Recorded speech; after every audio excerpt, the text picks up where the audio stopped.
Heto naman po ang mga Pinoy na illusion artists. Hindi talaga sila nagpapatalo, no? Sa kung anong trendy na yon. Kung anong kaya ng mga taga-ibang bansa, ay kaya din nating mga Pinoy.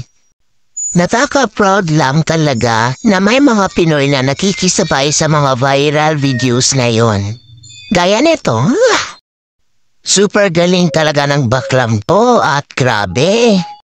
Marami talagang hangang-hanga sa kanya. At dapat din tayong makipagsabayan, no? Kasi may ibibiba tayo eh. Grabe ang result ng kanilang mga makeup illusion, guys. Pang international talaga.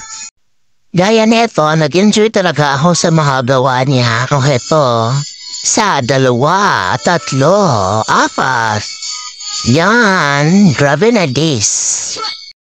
Ang ganda ng mga gawa nila kahit hindi talaga mahal yung mga gamit nilang makeup, guys. Di kaya talaga ng mga yung mga tagalabas.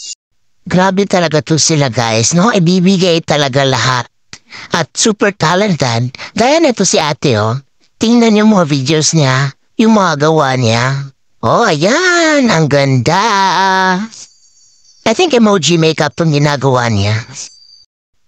Ito ang video niya na ito, grabe nakaka-impress talaga, no? Napagsabay niya talaga ang 3 emoji at grabe.